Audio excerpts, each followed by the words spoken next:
itself. And but yeah. So Daniel Abt almost getting collected as the session begins here in Berlin. Free practice 2 coming up. The quickest time we saw in the first free practice session was a 23.158, and that was set by Sebastian Buemi, but we think he was the only man to use the full 200 kilowatts of qualifying power that is available to the drivers. Everyone else seemed to be running around at maximum 150 kilowatts, which is the maximum race amount of power. And so it'll be interesting to see when we do the qualifying sims, which they'll no doubt do in this second free practice session, whether anyone can eclipse that time. There are the two Dragon cars heading out onto the circuit. Loic Duval ahead of Jerome D'Ambrosio.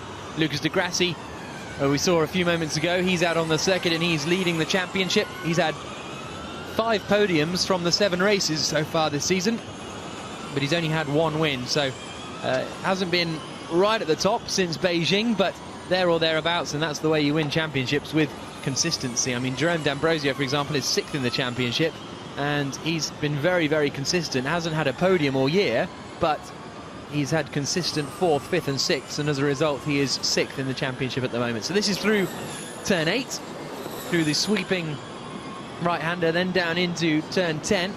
So getting a good run out of 8 and 9, and then down into turn 10 is going to be crucial come the race. But out over the start-finish line comes Buemi, championship leader, on the brakes for turn 1. Swings it into the left, and then there's a slowing Stefan Sarazan on the inside line there, and then turn 2 sets you up for turn 3. And I think de Grassi has just gone past Nico Prost there, so de Grassi obviously running at a higher pace in these early stages. When you're in this sort of session, how much are you looking in your mirrors, or are you just focusing on what's in front of you? You've obviously got to watch out for cars around you. You know, try not to get in anyone's way, but at the same time you're trying to, you know, do your own job and get your own times and figure out what you need to do. So, but yeah, at the same time you can't drive completely in the way. But you know, sometimes you don't want to let some of those guys by you. You know, you want to keep that track position, which is all crucial. Down into turn number 10. That yellow strip there you can see is the sector 3 timing zone. Scott Speed's just done a 29.1 in sector 1, which is pretty quick actually.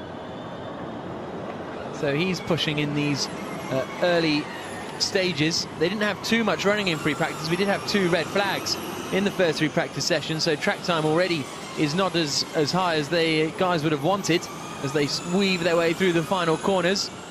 And then there's Nico Prost, 3rd in this queue at the moment. It's Buemi leading the way as he comes across the line to do a 26.779. Alguersuari does a 26 dead. Scott Speed's throwing it around through the final corners.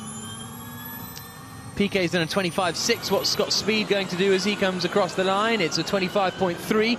That sends him to the top of the times at the moment, but still 2 seconds slower than we saw from Buemi on his full lap qualifying pace, and that seemed to be about 1.5 seconds quicker than your normal lap time. You can see here on Scott Speed's telemetry that he's running at 150, and so now they come into this long left-hander, and now the fastest part of the circuit, Mike. Yeah, it's they're swooping now through turn 5 up into turn 6 here. This is the start of the actual second sector. Braking quite late, rolling a lot of speed in, and seems to be catching the China car ahead of him. And this turn 8, quite tricky, braking and turning all the way into turn 9 here, and a good exit is needed for this straight all the way down into turn 10. Speed's teammate Jean-Eric Verne is in qualifying mode, I think, because he's just gone quickest with a 1:23.239, so a great lap from Jean-Eric Verne. Purples in all the sectors except the final one. Struggled a little bit in the final sector, but that is only a 10th slower than we saw from Sebastian Buemi in FP1. Speed, meanwhile, is still getting caught up behind these China guys, and now he's going to try and give himself a little bit of breathing room. If we've seen his teammate go up to 200, maybe we'll see Speed go up to 200 out of the final corner. No, he's sticking at 150 for the time being. And yeah, the track's not as bumpy as big lock-up from Charles Pic in front of him. And Da Costa goes second quickest now, 25 dead. But Jean-Eric Verne is the first of the runners to go with a full power 200 kilowatt time. Is that... When do you like to do a qualifying sim? Is it good to do it straight away, straight out the blocks, or do you want to get as much track knowledge under your belt before you do? Well, if you feel ready, if you've got enough knowledge to feel like, you know, because you need to get a feel for it before you go into qualifying, because you're approaching every single corner that little bit faster. So it does change how the car feels. So you've really got to do it at some point to get a feel, and whether that's early or later, it's kind of up to how the program is for you. But you know, and then also you've got the usage of extra energy. If you do run the extra power, then you're going to have to switch maybe to the second car a little bit earlier and stick this first car back on charge and maybe use it for qualifying. So it all kind of plays into the strategy. We've had our first sub 1 minute 23 lap time, and it's the German Nick Heidfeld who has done a 1 minute 22.820, half a second quicker than that man there, Jean-Eric Verne. So Nick Heidfeld, there he is.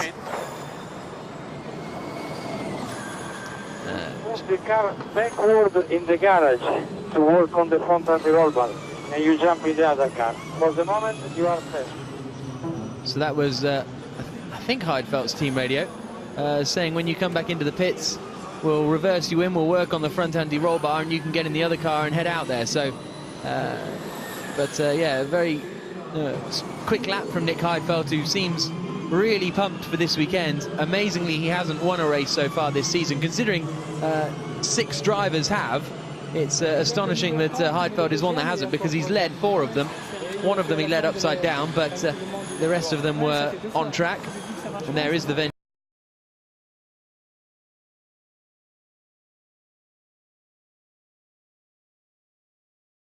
Full power qualifying mode, because they've gone 3rd and 4th places. A second down on Nick Heidfeld, but the Trulli team have struggled a little so far this season, so I wouldn't be surprised if that was on their qualifying simulation mode, as we now see Sebastian Buemi and Alguersuari still running around together. Buemi about to come through the first sector split. A 28.378 is the quickest first sector we've had so far, but Buemi not running at full power, so as a result he's 1.5 seconds down. And you can see, even just from watching these guys go nose to tail, you can see that actually overtaking is doable. If you're this close, with the wide corners that we have, it's definitely possible. Picking a bit of Buemi's team radio there as they get on the brakes for turn 10. 2.5 seconds down now, so running probably in the lower region of power, maybe sort of 130. It's all about getting the laps in. Yeah, this is the last time really to get everything right for the race. I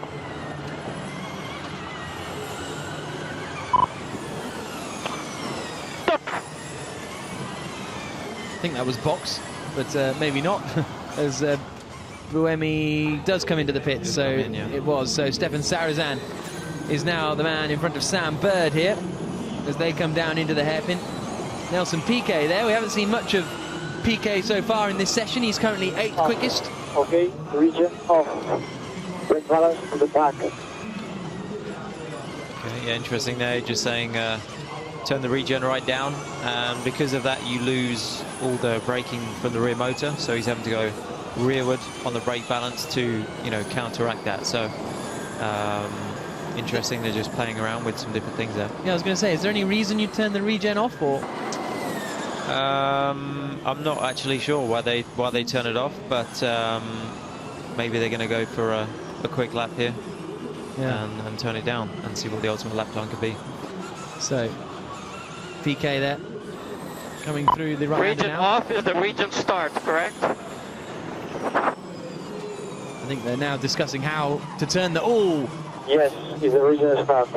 Yeah, and you can see there, you know, he's turned it down, and already he's had a massive lockup because he's not got as much rear braking as he needed going into the corner. So, you know, it's a real challenge, and you see that a lot with these cars, is really fighting the braking balance.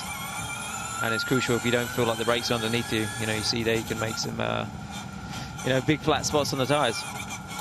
So out he comes onto the start-finish straight again. Okay, this lap was a little bit messy, but I'm coming to a clean lap now.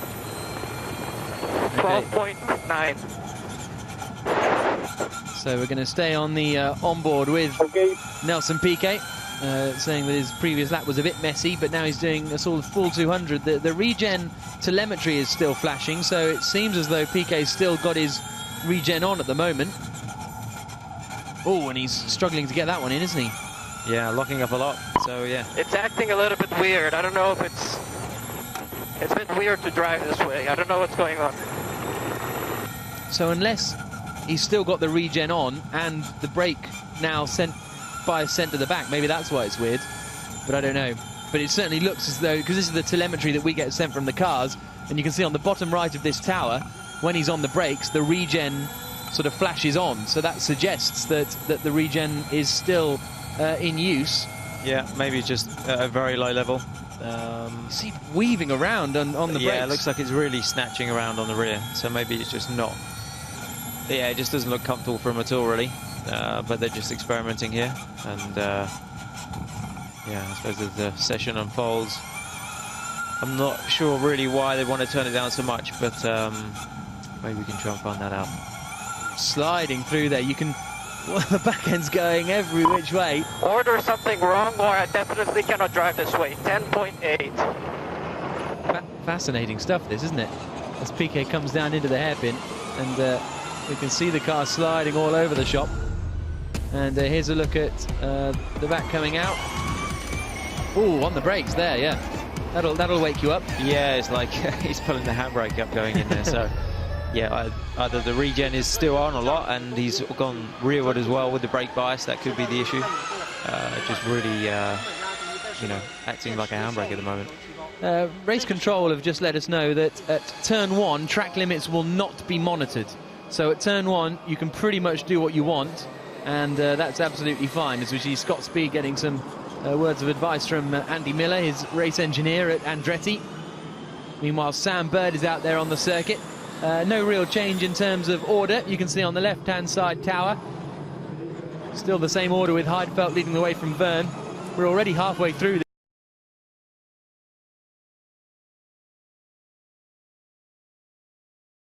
But he's coming to the pits. 2, 1 now. Okay, so this will be them timing, I imagine, how long it takes from them to get into the pit lane. That's why he went 3, 2, 1 now. Someone's obviously started the stopwatch, and they're timing how long it takes him to get to the garage, so that when they have their minimum pit stop time, which is 63 seconds, they can get out okay. Yeah, could be right there. But I was just thinking back to what Nelson was saying with turning the regen right down. I think what they're trying to achieve there is, because at the start of the race, when the battery is full, you know, no regen is available to you, so you know you're going to have to experiment with how far rearward you're going to need to go with the brake balance. So I think that's what they were trying there, but they obviously haven't got it 100% settled yet. But yeah, I'm sure Sam's going to maybe switch cars here and get back out at full power and have a quick qualifying simulation. Sounds like he's having oversteer problems, Sam Bird, because the engineer just asked him, did you have any less oversteer? And he sort of rolled his eyes and said, yeah, I mean, a bit less, but it's still pretty oversteery out there, and that's probably just because of the nature of the circuit, because we've seen a lot of guys sliding the rear of the car around, a lot of weight in the back of the cars as well. With the battery, they are naturally heavier at the rear, so they can be quite difficult to drive. Antonio Felix da Costa actually said that this is one of the most challenging cars, if not the most challenging car he's ever driven, because as well as driving it, you've got to think about it so much too. Do you find it difficult, or was it easy? Yeah, I mean, to manage all the energy, that's the biggest thing. Hitting your target every single lap, you know, you'll see in the steering wheel if you're hitting it or not. And driver doing well. Buemi goes second quickest, 0.2 of a second slower than Lucas Di Grassi. And I think we were just about to hear Buemi complaining. But here is Scott Speed, a good middle sector as well, a 10th quicker than Buemi. So at the moment, he is the quickest man of anyone, Scott Speed. He's 0.3 up on Buemi's time. And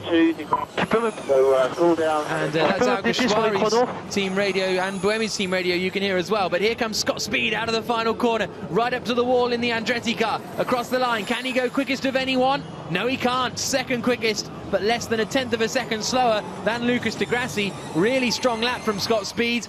So it's Prost, Di Grassi and Speed who are the top three. And Nico Prost, Nico Prost has just jumped to the top, hasn't he? So Prost sets the fastest final sector of anyone. We're on board with Di Grassi, who did a very good first sector. Middle sector's pretty strong as well. So he's on a second qualifying run now. 2 more corners to go for the Brazilian. Into the right, throw it into the left, bit of a correction, but keeps it all together as the power goes down. A bit of wheel spin by the sounds of it, but he's going to come across the line now to go quickest, a 22.032, 10th and a half quicker than Prost. So lap time's really starting to tumble. 10 minutes to go in free practice 2. Again, really hustling through that last sector again, Lucas. Good to watch. But yeah, good lap from Scott as well. He was really pushing it. Personal bests flying in all over the place as well. Jarno Trulli and Antonio Liuzzi have done personal bests, so they're doing their second qualifying sim, but they are unable to improve. Liuzzi 6th, Trulli remains 9th. And we'll keep an eye out on anyone else who's pushing hard out there. So you need to be in the low 28s in Sector 1 in order to be on a good time. But great to see the crowd is really gathering here. The top single-seater race in Germany this year. This after the cancellation of the Formula 1 German Grand Prix. So this is your only chance, really, if you want to see top-level international single-seaters. 9 minutes to go. This is Jaime Alguersuari we're watching in the Virgin. Nick Heidfeld leaves the pits. Currently 5th quickest, but yes, he has done his quali sim, but maybe he's going out now to have another bash in the Venturi car. Unbelievably down in 20th place in the championship standings, and so it's going to be a challenge. Well, after Beijing it looked as though he could be a championship challenger, but it doesn't look like that's going to be, well, it's not going to be the case now after a really difficult season. And Bruno putting in some personal sectors here, so he's going to be moving quite far up the timesheets now. And again, sliding it a lot on the rear on entry into the last 2 corners.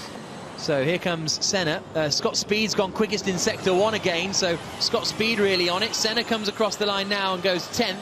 But there's De Grassi, quickest man for the moment. But Speed's going to be coming through the final few corners now. Here he comes into the left-hander of 16. Really oversteering as he comes out there. Doesn't look like he's had much traffic, so what can Scott Speed do? Currently 4th position as he comes across the line now. Okay, talk map 3, please. Talk map 3 and just run whatever you want now. And you're now feeding past the 1st sector. And he remains in 4th place. And that's Andy Miller on the radio telling him that he's gone even faster in the 1st sector. Now he's got to turn it down to map 3 and do whatever you want, really.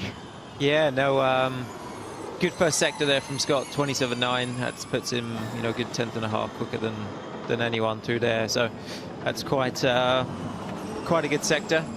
Just lost out the last 2, really, so I'm not sure if the tyres just were a little bit on the edge. He was sliding around a lot on the rear, but it looks like you got to do this around here. You got to slide it around a lot, especially that last really tight sector. You don't really want any understeer, so you've got to force the front in and hope that the rear comes around and follows you. This is Sam Bird. We're watching a second down after the 2nd sector, so I imagine he's only running at 150 at the moment. Sam Bird flashing past down towards 12. Under the canopy. I love that that little right-hander there, turn 14, is really fun to see the car sliding through there, because it's not quite an acceleration zone, but it seems to be just a little bit of a lift and then back on the power. Across the line comes Sam Bird, currently 17th, 18th quickest at the moment, and he jumps up to 11th. His teammate Jaime Alguersuari has just come across the line to go 3rd quickest, so Alguersuari is 3rd quickest at the moment. De Grassi, Prost, Alguersuari, Speed, Buemi, the top 5. You can see there on the left-hand side. Oh, is that Sparks? He's picked up a little. Oh, it's tape. The white it's tape. lines. Yeah. I thought it was Sparks from back there, but he's picked up a little bit of tape on his under tray, and I don't think that's the reason for the lockup for Stefan Sarazan.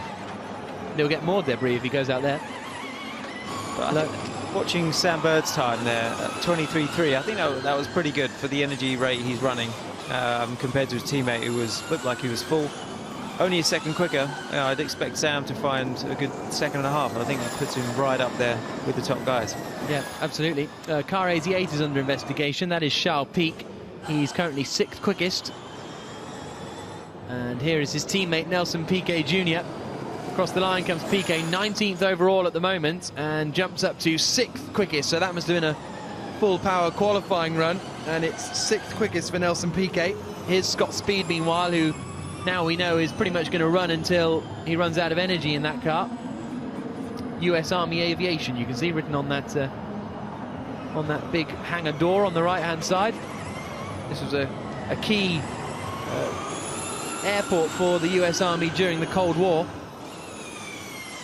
As Scott Speed comes into the pits, the American. That all tied together quite nicely, isn't it? As he falls into the pits. Less than 5 minutes to go, yeah, exactly. In free practice 2. Antonio Felix da Costa, only 2/10 down in the second sector. So if he can hook this all up, this could see the Portuguese racer getting into the top 5. Through the wide there. Yeah, and that's going to compromise him for the remainder of this final section. Getting his left hand down to the bottom to really push the lock in. Sliding it all the way out in the exit. Out of the final corner, and it's going to be in the 22s, and it's going to be 7th quickest for da Costa, but... Motor map 3 and hard into pressures. Motor map 3, hard into pressures. That's P7 plus 0.5. P7 plus 0.5. Much better first sector. Much better first sector. Traffic 2 cars. Traffic 2 cars. That's da Costa getting all sorts of information there, and it was really the final sector that cost da Costa. If not, he could have been in the top 5. This is Salvador Duran, meanwhile. A bit of a lock-up down at turn 1. Does he get it turned in? No, he still ends up going wide and across the plastic flaps and into all the rubbish on the outside of the circuit. So 3.5 minutes to go. Sam Bird is just on a personal best in the first sector, as has Jerome D'Ambrosio. D'Ambrosio is looking very quick, actually. And Bird going really wide there. And we've known that turn 1 track limits will not be monitored, but we haven't heard anything about... That was turn 11 he was coming out of, and he was really super wide there, but he was so wide that he was on the dirty stuff that no one else was going on. Through the final corner comes Sam Bird. What's this lap time going to be for the Englishman? Here he comes towards the line now, and it is 10th place for Bird. D'Ambrosio, meanwhile, is just coming out of the final corner. The Belgian driver looks pretty strong. Can he get himself up into the top 10? He goes 3rd quickest, Jerome D'Ambrosio. So 3rd place for the Dragon car. That's impressive stuff. He had a very good qualifying in Monaco last time out, was running 3rd in the early stages, D'Ambrosio, but it looks as though Dragon might have sort of got things together again, because they had a very poor mid-season after strong starts and finishes. Well, testing didn't start very well because they weren't at the first sort of couple of tests, but then once they got it going, they were all right, and it looks like they're coming back to strength now. Yeah, it's good to see, and I'm sure Loic as well is should be put out there, but obviously he's come in a lot later to the season, so he's still learning and getting up to speed. But yeah, great job from Jerome. Speaking to Merle, he seems pretty comfortable around this place, and yeah, it's great to see up in P3. Here comes Jean-Eric Verne out of the final corner. He's 14th at the moment as he comes across the line. Any improvement from him? 5th quickest for Verne, 22.260. And that is just 0.2 of a second down. Talk map 5, talk map 5. On Degrassi, and now he moves to talk map 5. So we've got the top 9 covered by half a second. The top 13 covered by a second. So it's very, very tight up at the top. There aren't, honestly, I can't think of many tighter, top-level international series than this. It's so close. It's absolutely nonsense. As Prost comes out of the final corner, you can see all the black lines that have been laid down coming out of the final corner. Here comes Nico Prost running reasonably slowly at the moment on the run down into the first corner, 2.5 seconds down, so he'll be running at in the lower regions of his power capability. With a minute to go on the clock, that's the end of the session for Stefan Sarrazin by the looks of things. Loic Duval has just done the fastest final sector of anyone to move up to 10th quickest for Dragon, half a second down on Degrassi. It's impressive to do the quickest final sector. The final sector looks like it's kind of the, well, maybe not the trickiest, but certainly the busiest. Yeah, I think it is tricky. You see the guys fighting the wheel all the way through there, just trying to control the rear, trying to brake late, roll the speed in, and it looks really hard to get it neat and tidy. So yeah, it looks like you gotta hand the thing out through there, which is good for us to watch. Yeah. Entertaining inside the cockpit as well, I'm sure. There is Karun Chandok in 17th place at the moment, and really sliding it, coming out of turn number 4, I think that was, and now heading down through turn 5. This will be his final lap of the session, and I don't think the Mahindra guys have done a full power so far. Maybe this is Karun's full power. Yeah, not a bad first sector. 29.3. A couple of tenths down on the quick guys, but this could be his full power. Jarno Trulli's just done his personal best in sector 1. As Chandok comes down now, he's 2.2 seconds down. So it doesn't look as though Senna may have done a qualifying sim. Well, they may have both done a qualifying sim actually, because they're both within 1.3 seconds of Degrassi, but that'll be a bit of a frustration as they come through. Now he's got traffic in this final sector. Liuzzi dives out of the way as Chandok now comes into the final left-hander, followed by Liuzzi, followed by Buemi, as the checker flag is out. Any thoughts on the 150 ride? Didn't quite catch that, but end of the session. Any thoughts on the 150? Yeah, it's just too much understeer in it. The bar disco. I think we just have to live with the lively rear for one lap or have a thing. Okay, just go, but then calm the rear somehow. We'll have a think. Yeah, so the bar disco, that's the bar disconnected. That's what it means. So okay. It sounds like they've tried to disconnect the rear bar.